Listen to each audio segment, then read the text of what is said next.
Hürmetli vatandaşlarım, biz leksiyani yukarıda sözlep öttük. Ötkendeki bir xil leksiyani iki qatim yollap qo'yganligim uchun sizlardan kechirim so'radim. Endi shuningga munosabatlik leksiyani bugun to'liqlab yolladim. Vatandaşlarım xolisa o'tgangi tahlili bilan birlashtirib, Rossin apandining maqolasi qayta ko'rib bop, qayta analiz qilib boqsa bo'ladi.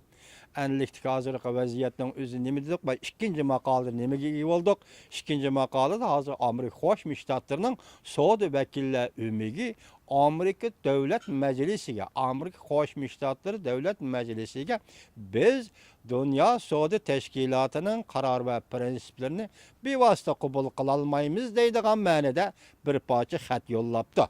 Bunun özü ma'nosi nima endi? Biz o'tganda bir so'zlagan edik. Amerika Qo'shma Shtatlarining Dunyo savdo tashkilotining tuzgan prinsiplariga amal qilish majburiyati yo'q degan edik.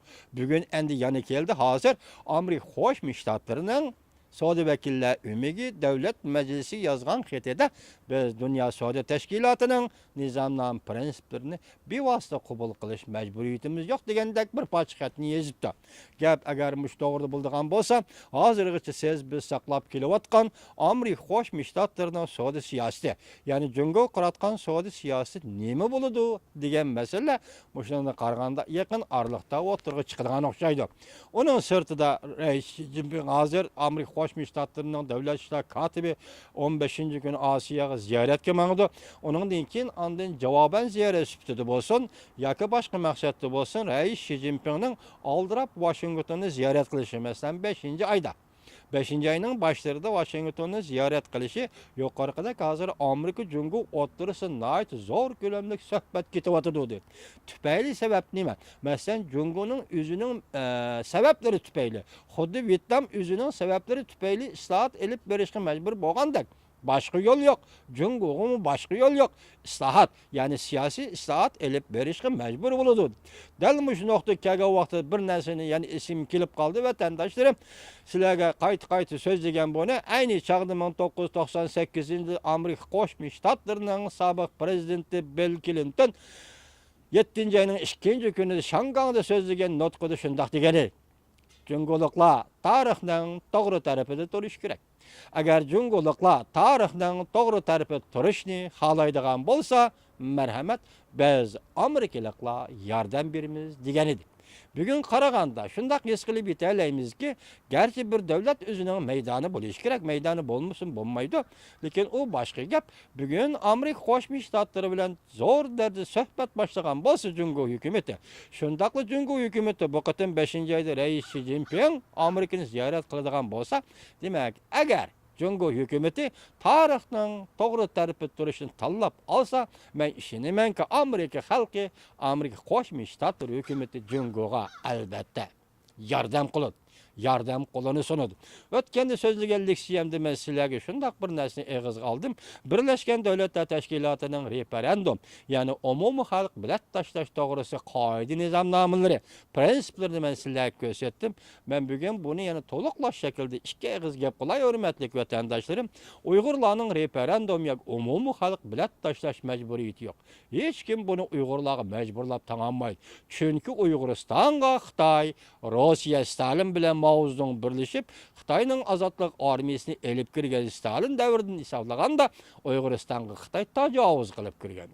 O bir davlat tajovuz qilib kirib, sen menga qo'shilamsan, qo'shilmamsan, referendum o'tkazamsan, o'tkazmamsan, umumiy xalq bilat tashlamsan, tashlamamsan, oqmaydigan mantaqa efendim. Nima uchun biz referendumni tanlab olishimiz mumkin? Uyg'urlar referendum umumiy xalq bilat tashlash qo'shilishi mumkin degan fikrni qildik. Ayni chaqda 1945-yili Kuomintang hukumatining asosiy qonuni yo'q edi. Loyiha bosqichi turadi. Asosiy qonunda Kuomintang hukumatining referendum yoki umumiy xalq bilan tashlash deydigan prinsipi yo'q edi. Moddami yo'q edi.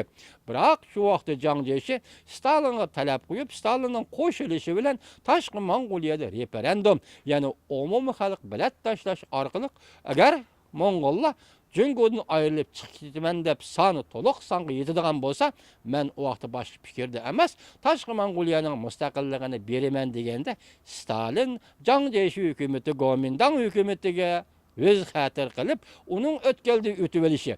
Masalan, Жаңжешу hukumati nima deydi shu vaqtida tashqi Mong'oliya mustaqil bo'lib chiqdiman deb nima choram ba? O referendum umumiy xalq bilan tashlash bilan u mustaqillik yo'lini tanlab oldi, mening choram yo'q deydi. Jungodagi shu vaqt 4 million nopusqa javob beralaydi. 4 million nopusning oldidan o'talaydi. Şunlaşqı Жаңжешу shu vaqtda tashqi Mong'oliyaga referendum ishladi. Bizning Uyg'urlarning referendum yoki umumiy xalq bilan tashlash majburiyatimiz yo'q.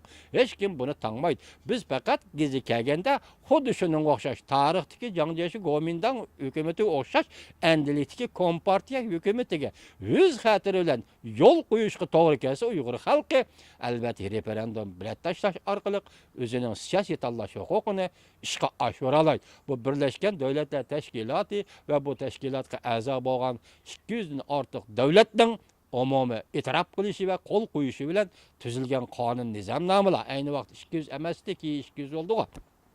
Nizomnomalar. Şuna buni aşındaq nuqtada tushunishinglar kerak. Endilikdagi aytaylikki, vaziyat nazi Şinjanning vaziyati Jungoning ichki qismidagi vaziyatdan dahshatli. Nima uchun shu holga kelib qoldi buni tushuntirib olmaydi. Biroq vatandoshlarimga shundoq bir savol qo'yib boqaymi? O'zim yeshamayapman, o'zim tushunmayapman. Nima uchun shundoq ish yuz berdi deb. Mushu savolni vatandoslarning o'ylanishiga tashlab boqayli. 2016-yil 8-oyning 3-kuni Jungo hukumati qadimiy Uyg'uristonning qadimiy poytaxti Urumchi shahrida mustamlikasida Pokiston, Afg'oniston, Tojikiston, shuningdek Xitoy 4 davlatning harbiy ishlar yig'inini ochdi. Ajoyib bir ish. Dal shu kuni 8-oyning 3-kuni Amerika Qo'shma Shtatlarining poytaxti Washingtonda sobiq davlat ishlar kotibi John Kerry O'rta Osiyodagi 5 davlatdan diplomatlarının, diplomatiya ministerlerinin yığınını açtı. Bir gün içinde açıldı. Kendiniz mi hürmetli vatandaşım? Endi keleylik hazır 2017 yıl 2. ayının 26 ve 27. günleri Cumhuriyet Halk Cumhuriyeti Devlet Mahkemesi'nin azası. Diplomatiya işleriga mas'ul Жаңжешу efendi Washington'ni ziyorat qildi. Dal shu kunlarda yana shu tashqi ishlar ministerligining bir nafar ma'mur ministri Moskvani ziyorat qildi. Yana shu kunlarda Moskva yana hozirgi Rossiya Federatsiyasi tashqi ishlar ministerligining ma'mur ministri Morgulov Beijingni ziyorat qildi. Endi keleyli, dal mushu ay mush kunlarda, dal shu kuni 2. ayning 26-27 kuni Xitoy hukumati mustamlikchi armiyasini masalan Jiangsudan, Xenandan yana boshqa yerlardan yo'tkab Şinjan'a, yani Uyg'uristonga ilib kirdi. Afg'oniston Uyg'uriston chegarasiga askar to'pladi. Bularning tabii mushundaq to'g'ri kelib qolganda ishlar yoki bu plan ichidagi ishlarmi, yoki zaruriyatmi, yoki falsafadagi tasodiflikmi, men tushunmayman. Hurmatli vatandoshlarim, mushuni o'ylab sizlar vaziyatga birlashtirib, o'zinglarning bir qatim tahlil, analiz qilib beqishinglarni umid qilaman.